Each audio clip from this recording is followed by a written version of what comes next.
प्यारे बच्चों, last class में हम लोगों ने स्टडी किया कि अगर आवेशों का एक निकाय है जहां पर दो या दो से ज़्यादा चार्जेस एक दूसरे से कुछ डिस्टेंस पर रखे हुए हैं, तो आवेशों के उस निकाय की यानी कि सिस्टम ऑफ चार्जेस की इलेक्ट्रिकल पोटेंशियल एनर्जी की वैल्यू कितनी होगी, ये हमने स्टडी किया।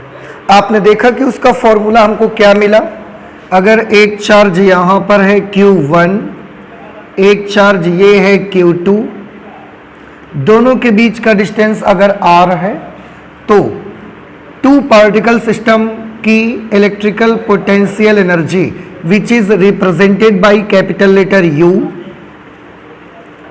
is given by the formula 1/4 pi epsilon naught Q1 into Q2 upon R। ये फॉर्मूला हमने स्टडी किया कि अगर दो आवेशों का एक सिस्टम है जिसमें से दोनों आवेश एक दूसरे से स्मॉल और डिस्टेंस पर हैं, तो उस टू पार्टिकल सिस्टम की इलेक्ट्रिकल पोटेंशियल एनर्जी होगी 1/4 pi epsilon not multiplication of two charges divided by distance between them. Okay, आज हम इससे एक स्टेप और आगे चलना चाहते हैं, जिसमें हम ये देखना चाहते हैं कि अगर किसी भी स्थान पर जहां पर एक पॉइंट है और उस पॉइंट का पोटेंशियल V है, उस बिंदु का विभव कितना है V, उस बिंदु पर अगर हम एक Q आवेश वाला कोई आवेशित कण रखेंगे तो उसके पास कितनी एनर्जी आएगी, ये हमको आज स्टडी करना है। ठीक है, इसीलिए मैंने यहाँ पर एक आर्टिकल बनाया है। देखिए, लिखा है electrical potential energy of a charged particle kept at potential V, मतलब V विभव वाले बिंदु पर रखे हुए एक आवेशित कण की वैद्युत स्थितिज ऊर्जा। V विभव वाले बिंदु पर रखे आवेशित कण की वैद्युत स्थितिज ऊर्जा, ये हमको कैलकुलेट करना है। और मैं आपको बताऊं, ये जो फॉर्मूला यहाँ से मिलने वाला है, ये इतना पॉपुलर और इतना फेमस फॉर्मूला है, this is a very versatile formula, कि इसका आप देखेंगे आपकी मॉडर्न फिजिक्स में जगह जगह पर यूज होगा। इसलिए प्लीज़ आप इसे अच्छे से देखिएगा और इसको बिल्कुल थंब रूल जैसे आप याद रखेंगे।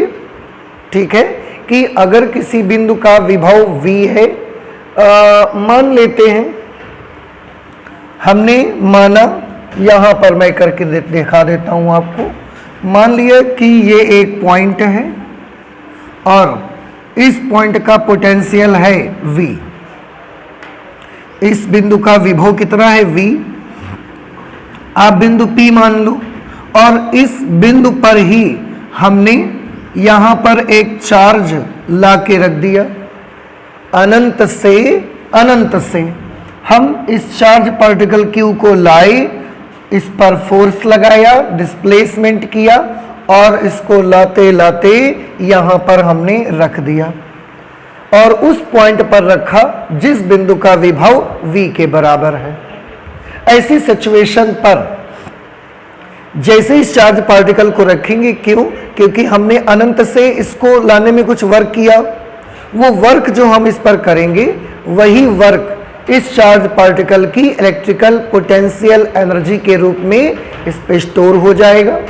अब वो इलेक्ट्रिकल पोटेंशियल एनर्जी कितनी, ये हमको कैलकुलेट करना है। ओके, तो ठीक है, हम इतनी चीज़, एक दो बातें जो हैं उनको हम नोट कर लेते हैं। तो यहाँ पर लिख लेते हैं,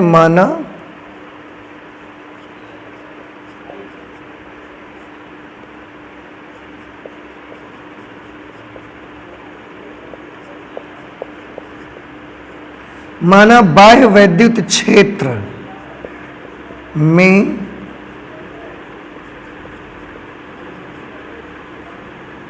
बाह्य वैद्युत क्षेत्र में एक बिंदु P है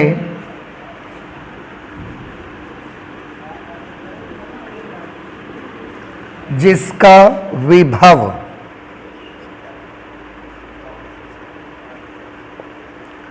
V के बराबर है।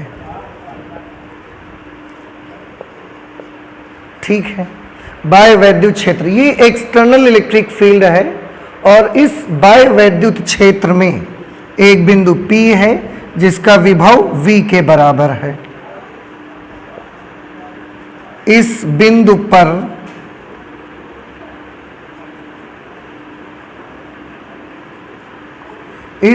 पर एक Q आवेश वाला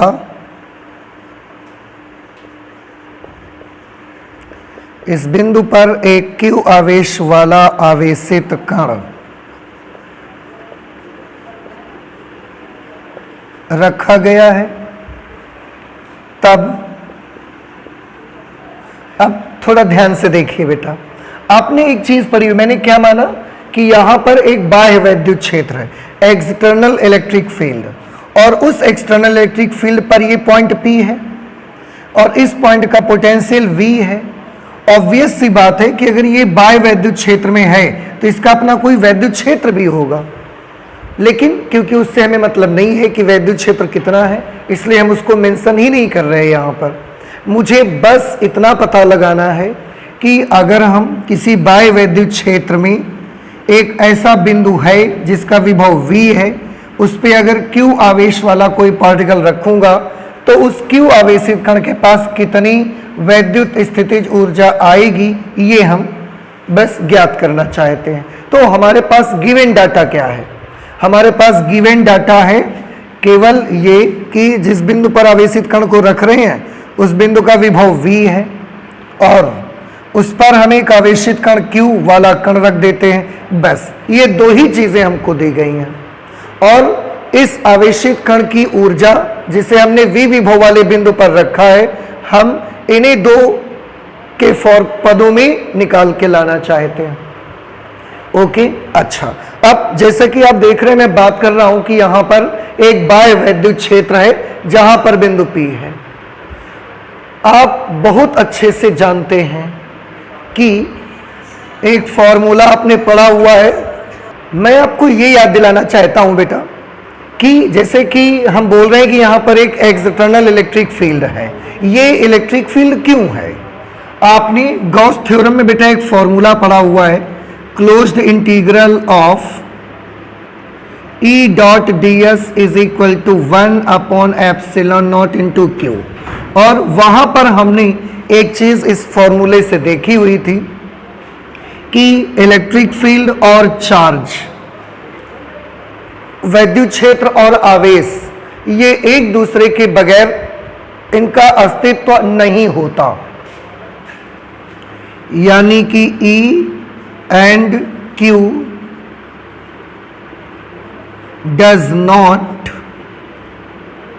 do not exist without each other।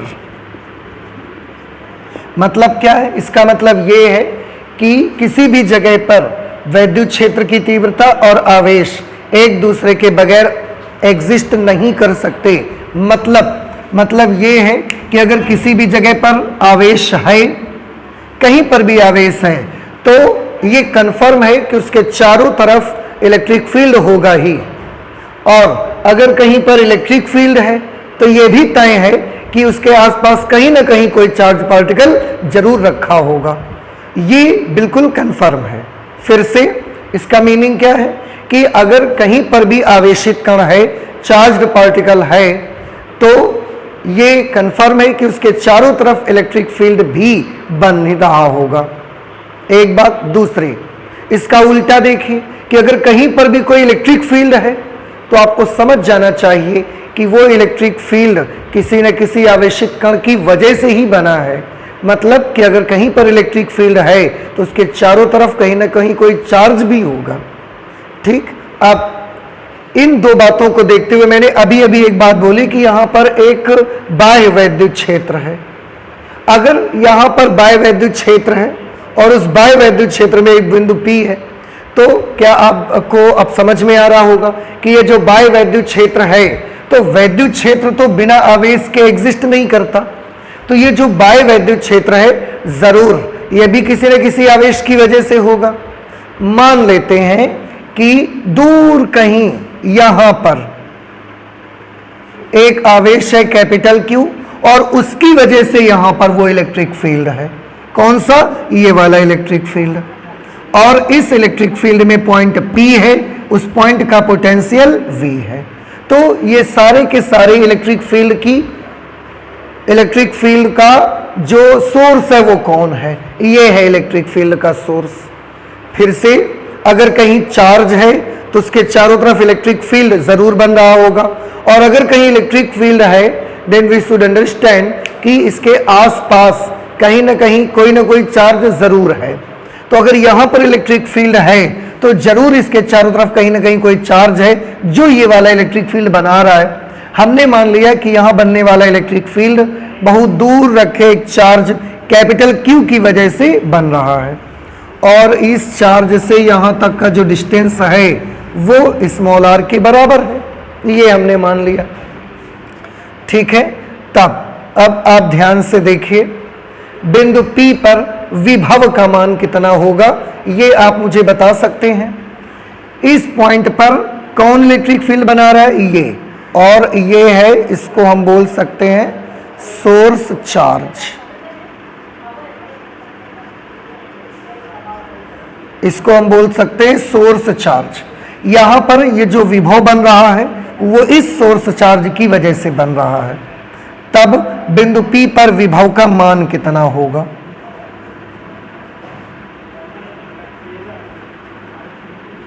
बिंदु P पर विभव, बिंदु P पर विभव की वैल्यू, बिंदु P पर विभव माना कितना गया है? Capital V। इसकी वैल्यू क्या होगी? थोड़ा सा सोचिए, ये सोर्स चार्ज Q है, इसकी वजह से स्मॉल r डिस्टेंस पर जो बिंदु P है वहां पर विभव की वैल्यू कितनी होगी? It will be 1/4 pi epsilon naught Q upon R। This will be the potential at point P due to this source charge capital Q। Okay, अच्छा, आई होप कि इतनी बात आपको समझ में आ गई है। ठीक है, अब थोड़ा ध्यान से देखिए, ये टेस्ट चार्ज Q, ये सोर्स चार्ज कैपिटल Q, दोनों के बीच का डिस्टेंस R है। तो क्या आप बता सकते हैं मुझे इस निकाय की वैद्युत स्थितिज ऊर्जा कितनी होगी? आवेशों की इस निकाय की वैद्युत स्थितिज ऊर्जा,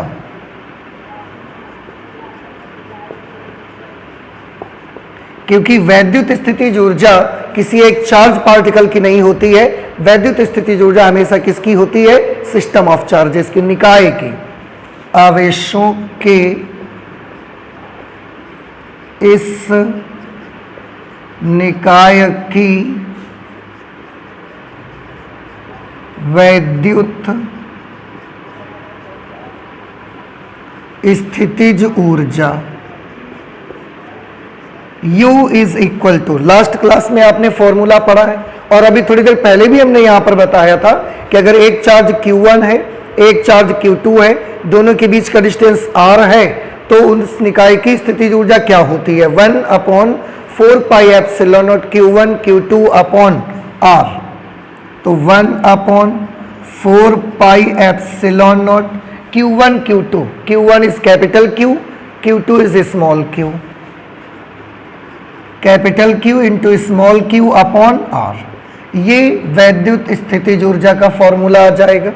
अब आप थोड़ा ध्यान से देखिए, समीकरण 2 से आप थोड़ा गौर कीजिए बेटा। यहां पर समीकरण 1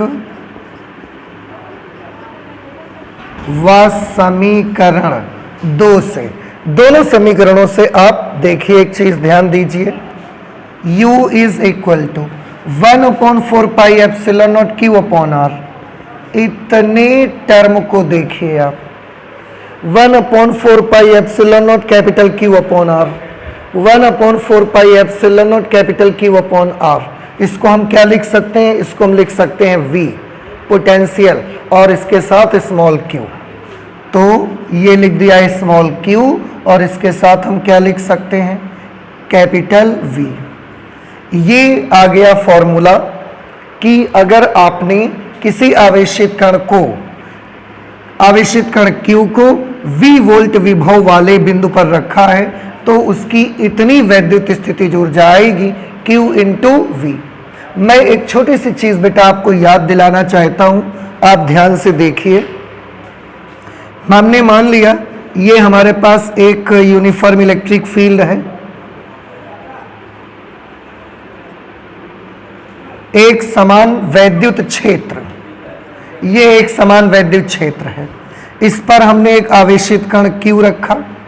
तो आप सभी बच्चों को याद होगा कि अगर हम किसी बाह्य वैद्युत क्षेत्र कैपिटल E में एक आवेशित कण स्मॉल q रख देते हैं तो उस पर एक बल लगना स्टार्ट हो जाता है। आप सभी बच्चों को याद होगा, अगर ये पॉजिटिव चार्ज है तो इस पर वैद्युत क्षेत्र की दिशा में बल लगने लगता है। और कितना बल लगता है? बल लगता है Q इंटू E के बराबर। याद आ रहा है आपको? अगर ये एक पॉजिटिव चार्ज है, अब अगर ये एक नेगेटिव चार्ज है तो क्या होगा? If this is a negative charge तो भी इस पर बल लगता है। किस तरफ लगता है? इस पर जो फोर्स लगता है that will be Q multiplied by E opposite to E, वैद्युत क्षेत्र की विपरीत दिशा में लगता है। ये सभी बच्चों को याद आ गया होगा। कहने का मतलब यूं कि बाह्य वैद्युत क्षेत्र कैपिटल E में अगर कोई आवेशित कण Q रख दिया जाए तो उस पर एक बल लगना शुरू हो जाता है और उस फोर्स का मैग्नीट्यूड होता है Q मल्टीप्लाइड बाई E, आवेश गुणे वैद्युत क्षेत्र की तीव्रता। अब एक दूसरी चीज देखिए, इसी वैद्युत क्षेत्र में एक बिंदु ये है, इस बिंदु का विभव है कैपिटल V और इस पर हमने एक आवेश रख दिया Q, ठीक है। तो इस आवेशित कण की ऊर्जा कितनी होगी? इस आवेशित कण की ऊर्जा होगी Q इंटू V, क्योंकि एनर्जी है, energy is a scalar quantity, it is not a vector quantity, तो इसके साथ डायरेक्शन नहीं होगी, इसलिए डायरेक्शन हमने बनाई भी नहीं, ठीक है। तो ये मैं आपको दिखाना चाहता था, डिफरेंस देना चाहता था कि आप इसको समझ सकें कि अगर E क्षेत्र की तीव्रता वाले वैद्युत क्षेत्र में Q आवेशित कण रखा जाता है तो उस पर लगने वाला बल कितना होता है? Q into E। लेकिन V वोल्ट विभव वाले बिंदु पर अगर आवेशित कण Q रखते हैं तो उसकी एनर्जी कितनी होती है? Q into V। ये एक चीज आपको याद रखनी है। और जैसी को मैं बोला था कि बहुत वर्सेटाइल फॉर्मूला है, बड़ा इंपॉर्टेंट फॉर्मूला है, आप सभी बच्चों को इसे याद रखना है और मॉडर्न फिजिक्स में तो इसका सबसे ज्यादा यूज होने वाला है। मॉडर्न फिजिक्स में इसका सबसे ज्यादा इस्तेमाल होने वाला है। मैं फिर से एक बार बता दूं, अगर V वोल्ट विभव वाले किसी बिंदु पर एक आवेशित कण Q रख दिया जाता है तो उसकी ऊर्जा कितनी होती है? तो आंसर है उसकी ऊर्जा होती है Q मल्टीप्लाइड बाई V। इतनी एनर्जी उसके पास आ जाती है। अब ये हमने रख तो दिया यहां पर, थोड़ी सी एक चीज और मैं आपको बताना चाहता हूं, ध्यान से देखिए। इसका नाम क्या है? इसका नाम है वैद्युत स्थितिज ऊर्जा। क्यों? क्योंकि पार्टिकल रुका हुआ है। थोड़ा सा ध्यान से सुनिए कि अगर बाई चांस मैं इस पार्टिकल को यहां से रिलीज कर दूंगा, इसको अगर यहां से छोड़ दूंगा, इस पर लगी कील को मैं निकाल दूंगा, तो यही पार्टिकल बड़ी जोर से गोली जैसे शूट आउट होगा, ऐसे भागेगा। अभी ये पार्टिकल रुका हुआ है, इसलिए इस ऊर्जा का नाम है वैद्युत स्थितिज ऊर्जा। जैसे ही मैंने इसका नेल निकाला, ये चार्ज पार्टिकल गोली जैसे शूट आउट हो जाएगा और भागेगा, मूव करेगा। उस समय इसके पास कितनी ऊर्जा होगी? तो आंसर है उस समय भी इसके पास इतनी ही ऊर्जा होगी, लेकिन उस ऊर्जा का नाम वैद्युत स्थितिज ऊर्जा नहीं होगा, उस ऊर्जा का नाम होगा गतिज ऊर्जा। बात समझ में आई? उस समय इसी ऊर्जा का नाम क्या होगा? गतिज ऊर्जा। तो जितनी देर ये पार्टिकल V वोल्ट विभव वाले बिंदु पर रुका हुआ है, इसके पास ऊर्जा है Q इंटू V और इस ऊर्जा का नाम है वैद्युत स्थितिज ऊर्जा, क्योंकि ये पार्टिकल रुका हुआ है, स्टेशनरी है, स्टेबल है ये पार्टिकल, इसलिए इसका नाम है वैद्युत स्थितिज ऊर्जा। लेकिन अगर इस पार्टिकल को हम रिलीज कर देते हैं, इसको छोड़ देते हैं, इसको हम जाने के लिए फ्री कर देते हैं, तो ये पार्टिकल बड़ी जोर से चलना शुरू कर देगा, मूव करना शुरू कर देगा।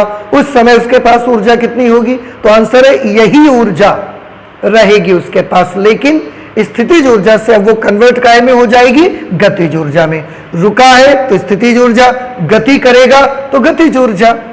तो अगर हम आवेशित कण को रिलीज कर दें, यदि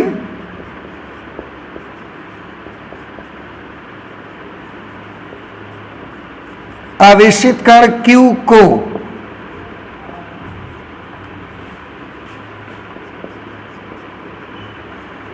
गति करने के लिए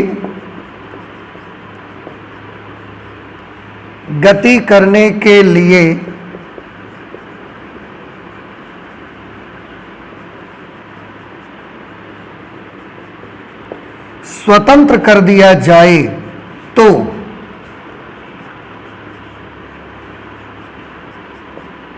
यही ऊर्जा गतिज ऊर्जा में परिवर्तित हो जाएगी। यही ऊर्जा गतिज ऊर्जा में परिवर्तित हो जाएगी।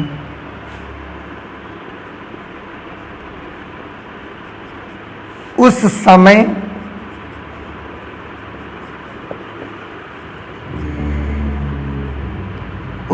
समय यदि आवेशित कण का द्रव्यमान m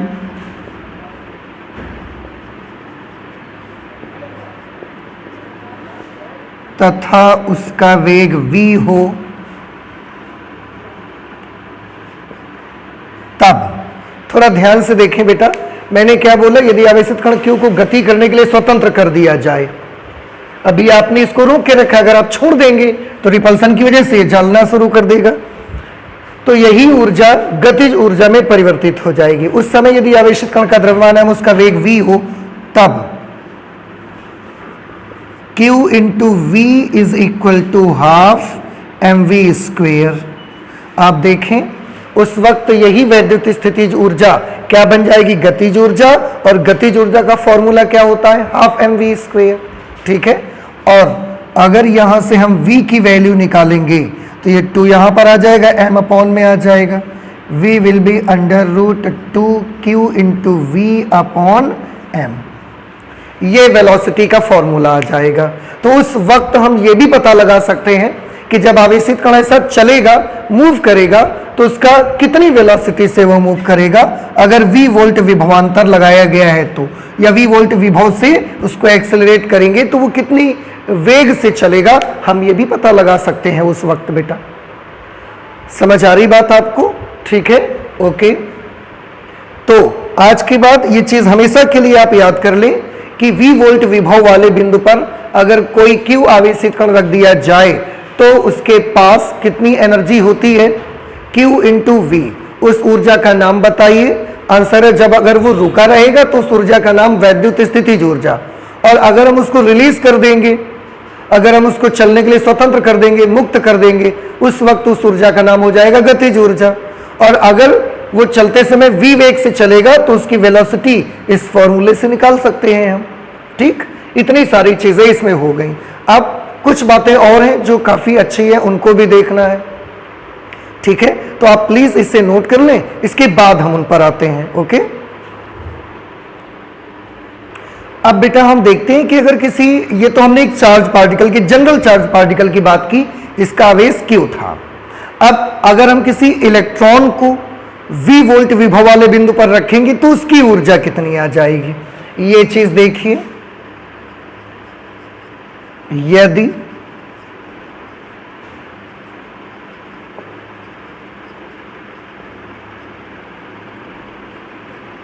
किसी इलेक्ट्रॉन को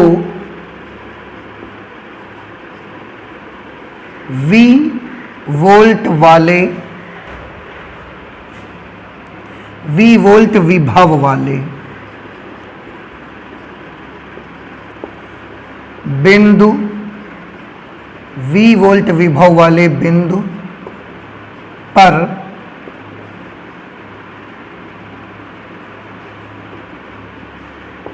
रखा जाए तो उस इलेक्ट्रॉन की ऊर्जा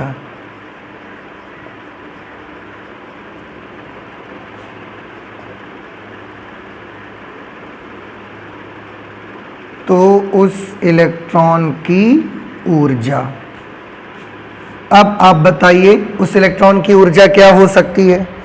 Q आवेश वाले आवेशित कण को V वोल्ट विभव वाले बिंदु पर रखने पर उसकी वैद्युत स्थितिज ऊर्जा आती थी Q इंटू V। तो इलेक्ट्रॉन को अगर V वोल्ट विभव वाले बिंदु पर रखा जाए तो उस इलेक्ट्रॉन की ऊर्जा कितनी आ जाएगी? इलेक्ट्रॉन की वैद्युत स्थितिज ऊर्जा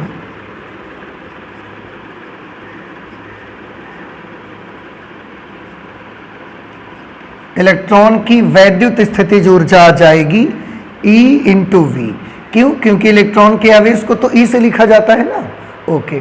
और अगर आप आवेश का निशान भी ले लेंगे तो ये एनर्जी आ जाएगी -E इंटू वी। क्लियर? इतनी एनर्जी इलेक्ट्रॉन को मिल जाएगी। ठीक है।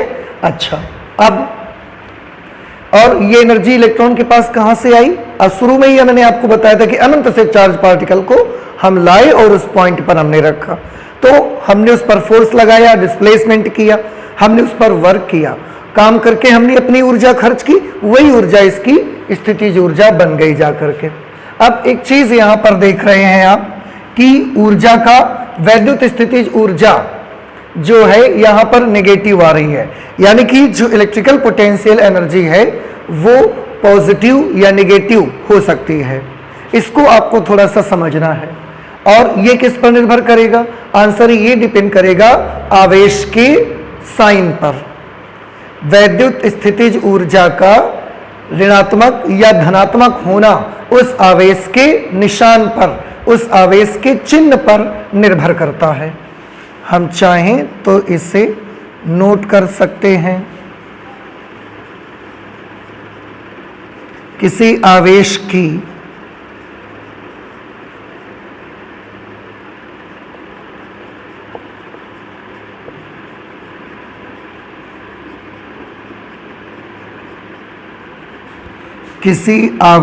की वैद्युत स्थितिज ऊर्जा का धनात्मक या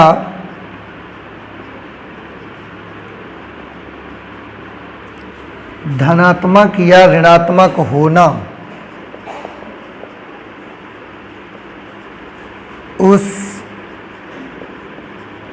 आवेश के चिन्ह पर निर्भर करता है। उस आवेश के चिन्ह पर निर्भर करता है। अगर आवेश का चिन्ह ऋणात्मक है तो उसकी ऊर्जा भी ऋणात्मक है। If charge negative then electrical potential energy U is also negative, and if charge is positive, अगर आवेश धनात्मक है तो उसकी electrical potential energy which is represented by U will be also positive। ठीक है, ये आवेश की चिन्ह पर डिपेंड करता है। अब एक चीज और इसमें मैं आपको समझाना चाहता हूं, आप थोड़ा ध्यान से देखें।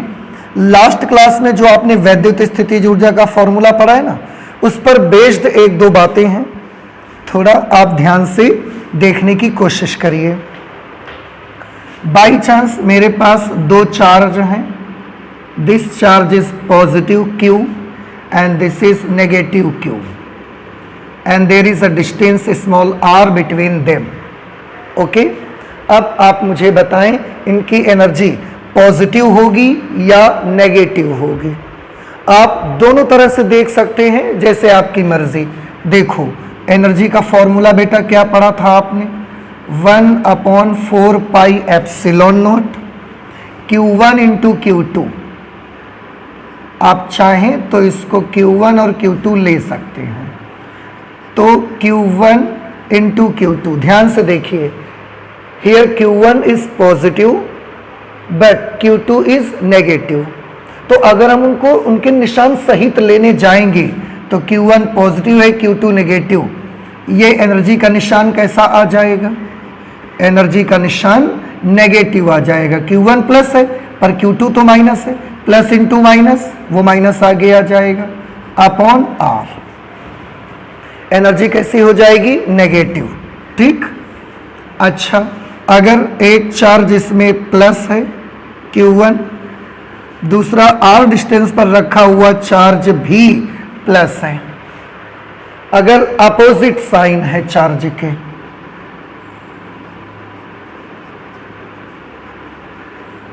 अपोजिट साइन, और यहां पर दोनों चार्जेस का कैसा साइन है, सेम साइन, एक जैसा निशान है बिल्कुल। फिर वो चाहे दोनों प्लस हो या दोनों माइनस हो, दोनों केस में ये हो सकता है।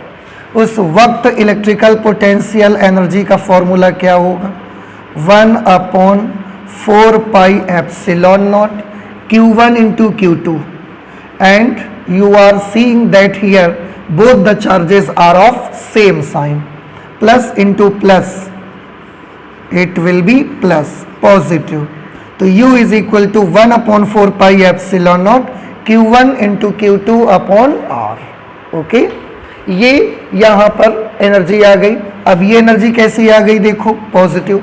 अगर दोनों माइनस भी होते बेटा तो minus into minus, minus into minus क्या हो जाता, तो भी प्लस हो जाता। तो सेम साइन में electrical potential energy positive, opposite sign में इलेक्ट्रिकल पोटेंशियल एनर्जी नेगेटिव। और सिर्फ इतना ही नहीं, और एक चीज देखिए, यहाँ एक चार्ज पॉजिटिव है, एक चार्ज नेगेटिव है।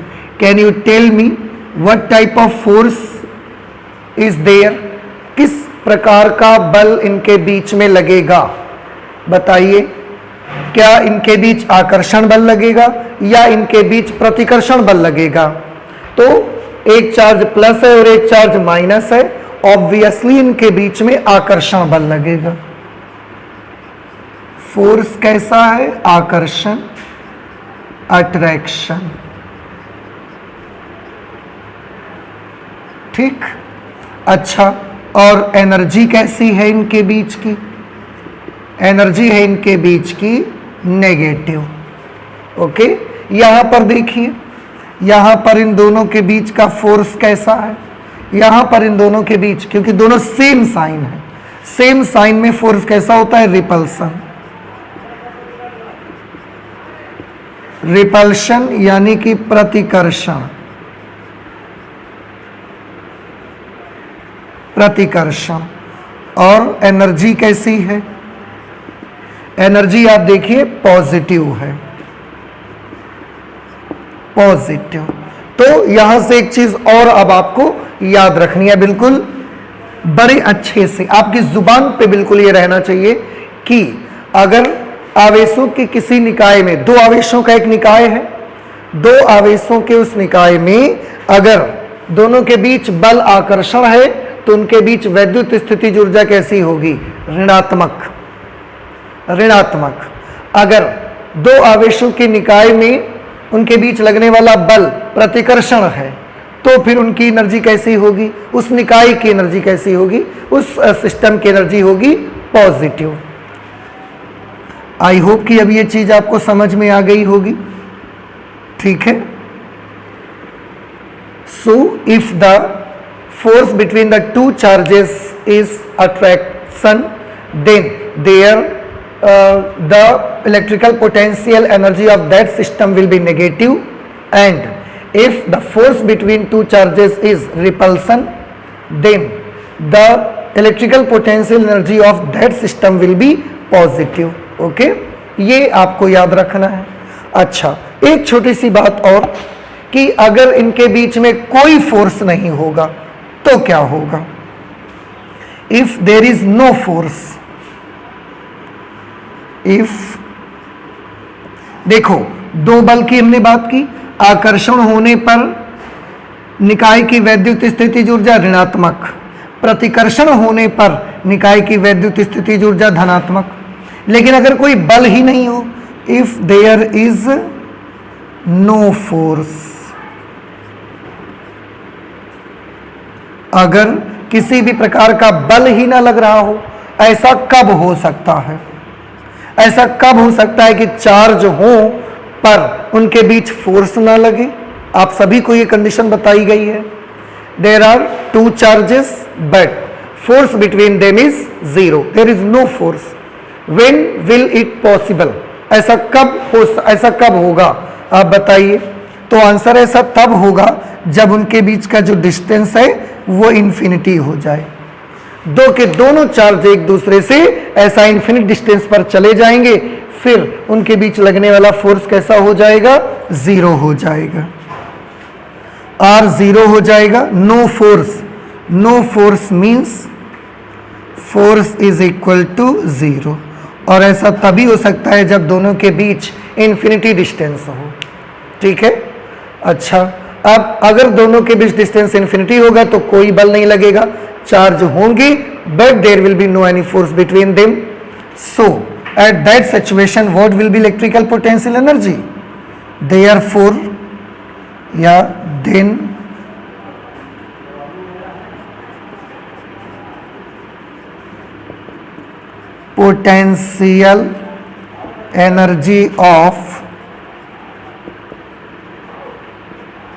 potential energy of that system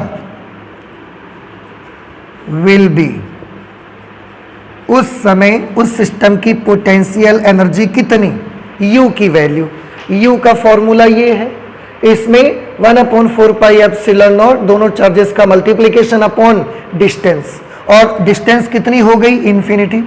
तो अगर डिस्टेंस अनंत हो गई है बेटा, तो अनंत से किसी भी नंबर पे डिवाइड करोगे तो एनर्जी कितनी आएगी?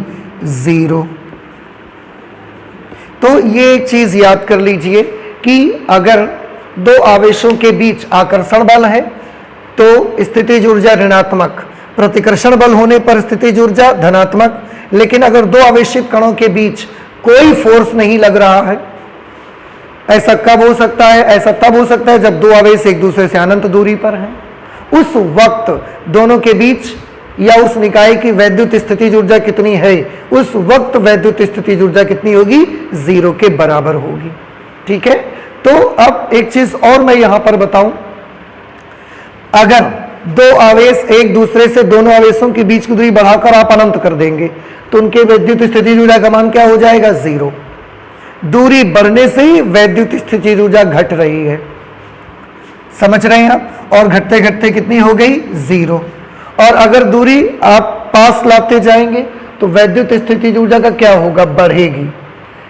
आर कम होने से इलेक्ट्रिकल पोटेंशियल एनर्जी बढ़ेगा, आर कम होने से इलेक्ट्रिकल पोटेंशियल एनर्जी बढ़ेगी।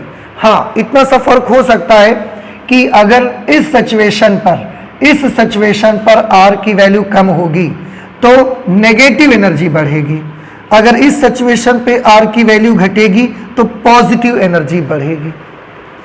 तो डिस्टेंस, दो आवेशों के बीच के डिस्टेंस घटने से उनके बीच वैद्युत स्थितिज ऊर्जा बढ़ती है, चाहे वो नेगेटिव हो या पॉजिटिव हो। मैं यहां पर ये पॉइंट नोट कर सकता हूं, नोट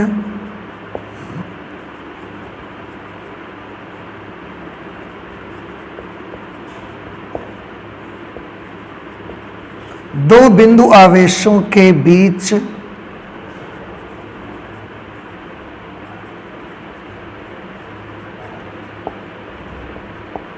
दूरी घटने से उस निकाय की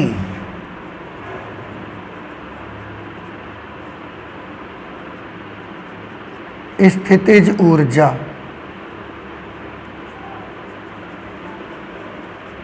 चाहे वो धनात्मक हो या वो ऋणात्मक हो,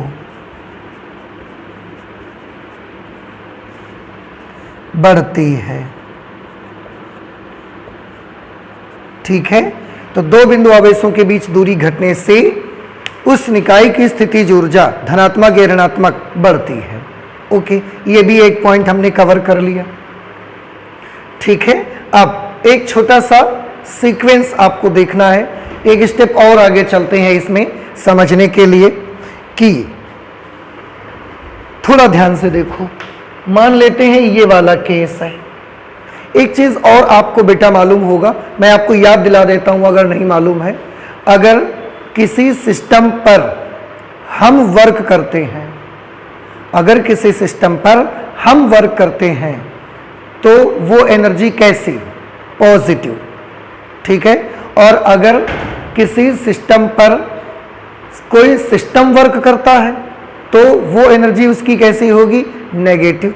ठीक है, किसी सिस्टम पर बाह्यकर्ता द्वारा अगर कार्य किया जा रहा है तो वो वर्क पॉजिटिव, और अगर खुद सिस्टम वर्क कर रहा है तो वो वर्क कैसा होगा? नेगेटिव। अब थोड़ा सा सीक्वेंस समझने की कोशिश करिए।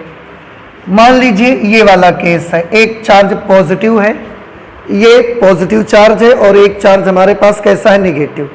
इनके बीच कुछ इलेक्ट्रिकल पोटेंशियल एनर्जी है। अगर इनके बीच जो भी इलेक्ट्रिकल पोटेंशियल एनर्जी है वो कैसी है? नेगेटिव। बाई चांस इनके बीच माइनस कुछ भी मान लो आप, -100 इलेक्ट्रिकल पोटेंशियल एनर्जी है इनके बीच में। ठीक है, फिर से एक प्लस है और एक माइनस चार्ज है। इनके बीच वैद्युत स्थितिज ऊर्जा ऋणात्मक होगी, पहले हम डिस्कस कर चुके हैं। मान लिया ये एनर्जी -100 जूल है। ठीक है, हम इस एनर्जी को जीरो बनाना चाहते हैं। एनर्जी जीरो कब होगी? जब दोनों एक दूसरे से इन्फिनिट डिस्टेंस पर आ जाएंगे। उसके लिए हमें इन चार्जेस को ऐसा पास लाना पड़ेगा या दूर ले जाना पड़ेगा। फिर से सुनिए मेरा क्वेश्चन हमारा ये है कि पहले मैंने एक बात आपको बताई कि मान लेते हैं हमारे पास एक प्लस चार्ज है और एक माइनस चार्ज है, तो इस सिस्टम की पोटेंशियल एनर्जी कैसे? पॉजिटिव और negative. Answer, the potential energy of this system is negative. एक प्लस और एक माइनस चार्ज होने पर एनर्जी कैसी होती है? नेगेटिव। मान लिया कि एनर्जी -100 है, हम इस एनर्जी को जीरो बनाना चाहते हैं। जीरो कब बनेगी ये एनर्जी? ये एनर्जी तब जीरो बनेगी जब दोनों एक दूसरे से अनंत दूरी पर चले जाएंगे। ऐसा दूर लेके आप चले जाएंगे इन्फिनिटी डिस्टेंस पर, फिर इनकी एनर्जी कितनी हो जाएगी? जीरो। अब आप ये मुझे बताइए, एक प्लस है और एक माइनस है। ठीक है, हम जब इसको दूर ले जा रहे होंगे तो इस पर वर्क होगा। अब प्लीज आप मुझे बताइए, वो वर्क हमें इस पर करना पड़ेगा या ये खुद हमको वर्क करके देगा? दो बातें मैंने पूछी। -100 एनर्जी है, इस -100 एनर्जी को हम जीरो बनाना चाहते हैं। जीरो बनाना चाहते हैं मतलब हम इसको अनंत दूरी पर ले जाना चाहते हैं। अब इसको अनंत दूरी पर अगर आपको ले जाना है तो कुछ वर्क करना पड़ेगा। वो वर्क हमको सिस्टम पर करना पड़ेगा या खुद सिस्टम हमको वर्क करके देगा? तो आंसर है एक प्लस और एक माइनस है। इन दोनों के बीच में कैसा बल होगा? आकर्षण। ये खुद ही एक दूसरे को खींच रहे होंगे, नजदीक लाने का कोशिश कर रहे होंगे। लेकिन अगर हम इनको अनंत दूरी पर ले जाना चाहते हैं तो हमें क्या करना पड़ेगा? आंसर है हमें जबरदस्ती फोर्स लगाना पड़ेगा और डिस्प्लेसमेंट करना पड़ेगा। बाय चांस अगर एक को हमने फिक्स भी करके रखा हुआ है, इसको हमने फिक्स भी करके रखा है, तो इस पर क्या करना पड़ेगा? इसको पकड़ेंगे क्योंकि ये खुद इधर आने की कोशिश करेगा आकर्षण की वजह से, तो हम इसको पकड़ेंगे ऐसा और ऐसा ले जाएंगे। हम फोर्स भी इधर की तरफ लगाएंगे, डिस्प्लेसमेंट भी इधर की तरफ करेंगे। इसका मतलब बल और विस्थापन दोनों एक ही दिशा में होंगे। तो उस वक्त हमको जो वर्क करना पड़ेगा वो वर्क हमें सिस्टम पर करना पड़ेगा या खुद सिस्टम करके दूर चला जाएगा? आंसर है हमें सिस्टम पर करना पड़ेगा। अब अगर हम सिस्टम पर करेंगे तो वो वर्क कैसा? पॉजिटिव। पहले से इसकी कितनी एनर्जी थी? -100। हमने अनंत दूरी पर ले जाने में इस पर वर्क किया कितना, +100। ऐसा वर्क करते चले गए ना, +10 +20 +30 50 +100, अनंत दूरी पर चले गए। फिर से पहले एनर्जी कितनी थी, -100, हमने इस पर कितना वर्क कर दिया, +100, एनर्जी कितनी हो गई, 0। ठीक है, समझ आ गया आपको? ओके। अब मान लीजिए कि दोनों सेम चार्ज हैं। अगर दोनों सेम चार्ज हैं तो इनके बीच इलेक्ट्रिकल पोटेंशियल एनर्जी कैसी, इनके बीच electrical potential energy positive, positive. By chance ये एनर्जी +100। ओके। अब अगर ये एनर्जी +100 और हम एनर्जी को फिर 0 बनाना चाहते हैं, 0 बनाने के लिए इन दोनों चार्जेस को कितनी दूर ले जाना पड़ेगा, एक दूसरे से अनंत दूरी पर। अब एक दूसरे से अनंत दूरी पर ऐसा ले जाना पड़ेगा हमको। तो अब आप मुझे बताएं, यहां पर वर्क हमको करना पड़ेगा या खुद ही वर्क ये करेंगे? आंसर है इस बार हमको वर्क नहीं करना पड़ेगा सिस्टम पर, ये खुद ही वर्क करेंगे। क्यों? क्योंकि दोनों सेम चार्ज हैं और दोनों एक दूसरे को क्या करेंगे, प्रतिकर्षित, एक दूसरे को दूर भगाने की कोशिश करेंगे।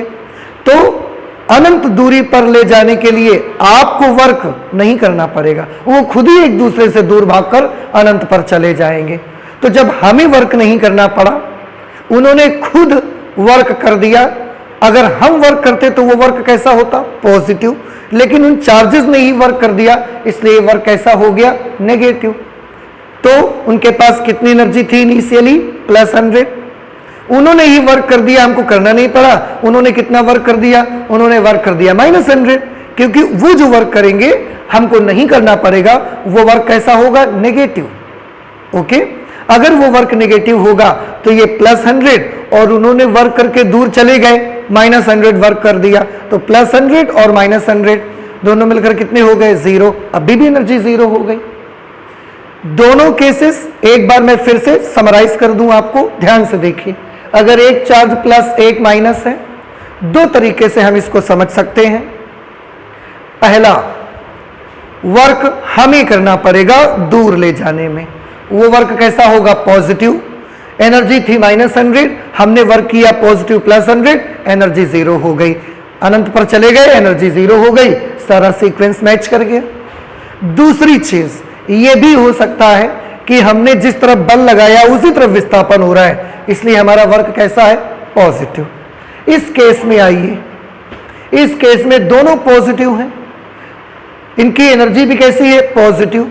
अगर एनर्जी पॉजिटिव है, बाई चांस एनर्जी +100 है, तो जब हम इनको दूर ले जाएंगे तो ये अपने आप ही चले जाएंगे। एक तो ये सिचुएशन है, अपने आप ही दूर चले जाएंगे, तो वो वर्क करेंगे -100 और एनर्जी 0 हो जाएगी। दूसरा ये भी समझ सकते हैं कि अगर हम इसको ऐसे ही छोड़ देंगे, ध्यान से देखिएगा बेटा, अगर हम इसको ऐसे रिलीज कर देंगे तो ये बड़ी तेज भागेगा यहां से, और उस वक्त इसकी जो गति होगी वो त्वरित गति होगी, अर्थात इसकी गति में त्वरण उत्पन्न हो जाएगा। और विभव के केस में हम ये नहीं चाहते, आपने परिभाषाओं में लिखा हुआ है बिना त्वरण के, याद आया आपको? तो हम ऐसी सिचुएशन पे क्या करेंगे, अगर हम ऐसे ही छोड़ देंगे तो ये त्वरित गति करते हुए भागेगा। तो हम क्या करते हैं, हम इसके इधर हाथ लगा के रखते हैं, इधर हाथ लगा के रखते हैं। चार्ज पार्टिकल यहां पर है, हाथ हम इधर लगा के रखते हैं, क्योंकि अगर ये हाथ लगाएंगे तो त्वरित गति करते बड़ी जोर से भाग जाएगा। तो हम हाथ यहां पर लगा के रखते हैं और धीरे धीरे इसको जाने देते हैं, जाने देते हैं, ले जाते हैं ऐसा नहीं है, धीरे धीरे हम इसको जाने देते हैं। अब आप देखिए, इसको रोकने के लिए बल हम किस तरफ लगा रहे हैं, बल तो हम इस तरफ लगा रहे हैं, क्योंकि अगर हम नहीं इसको रोकेंगे तो ये बड़ी जोर से भाग जाएगा, तो फोर्स हम इस तरफ लगा रहे हैं, लेकिन धीरे धीरे विस्थापन तो हम इस तरफ कर रहे हैं ना, समझ आई बात? तो फोर्स हम ऐसा लगा रहे हैं, विस्थापन हम ऐसा कर रहे हैं। तो आप देख रहे हैं कि बल और विस्थापन दोनों के बीच का कोण यहां पर कितना है, 180 डिग्री, या हम यूं कह सकते हैं कि दोनों आपस में विपरीत दिशा में है। तो ये वाला वर्क कैसा हो जाएगा, नेगेटिव। इनके पास एनर्जी थी +100, हमने नेगेटिव वर्क कर दिया -100, और अब एनर्जी कितनी आ गई, 0। तो एनर्जी प्लस हो या एनर्जी माइनस में हो, जब वो एक दूसरे से अनंत दूरी पर चले जाते हैं तो उनकी जो नेट एनर्जी होती है वो कितनी हो जाती है, 0 हो जाया करती है। ठीक है, इस तरह से ये चीजें हमने आज स्टडी की। एक बार फिर से जल्दी जल्दी मैं बता दूं आज हमने क्या क्या पढ़ा। आज हमने स्टडी किया हुआ है कि अगर किसी आवेशित कण Q को V वोल्ट विभव वाले बिंदु पर रखा जाए तो उसकी वैद्युत स्थितिज ऊर्जा का मान Q इंटू V होता है। अगर हम उस पार्टिकल को रिलीज कर देंगे, जाने के लिए स्वतंत्र कर दें, तो उसके पास Q इंटू V के बराबर गतिज ऊर्जा आ जाएगी और वो इस गतिज ऊर्जा से भागना शुरू कर देगा। गतिज ऊर्जा का फॉर्मूला हाफ mv² भी होता है, तो हम उससे उसको रिलेट कर सकते हैं। दूसरा हमने ये पढ़ा कि अगर दो आवेशों के किसी निकाय में दो आवेशों के बीच लगने वाला बल आकर्षण है तो उनके बीच वैद्युत स्थितिज ऊर्जा नेगेटिव होगी, और अगर उनके बीच लगने वाला बल प्रतिकर्षण है तो वैद्युत स्थितिज ऊर्जा कैसी होगी, पॉजिटिव। अनंत पर कोई बल नहीं लगेगा, बल कितना होगा, 0, और इसलिए इलेक्ट्रिकल पोटेंशियल एनर्जी भी कितनी होगी, 0। दूरी अगर बढ़ेगी तो ऊर्जा घटती जाएगी, चाहे वो प्लस हो या माइनस, और अगर दूरी घटेगी तो एनर्जी बढ़ेगी, whether it is positive energy और it is negative energy. Okay, so these are some important points. किसी आवेश की वैद्युत स्थिति ऊर्जा धनात्मक या ऋणात्मक होना उस आवेश की चिन्ह पर डिपेंड करता है।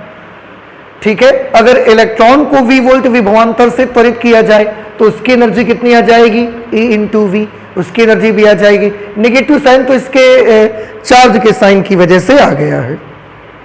तो आई होप कि आज की ये बातें आपको समझ में आ गई हैं। ठीक है, आप जरूर प्रैक्टिस करते रहें। देखिए, पुरानी बातों को अगर आप रिवाइज नहीं करेंगे तो लगातार आप पीछे की बातों को भूलते जाएंगे, इसलिए प्रैक्टिस जरूर करते रहें, लगातार आप पुरानी बातों को रिवाइज करते रहें।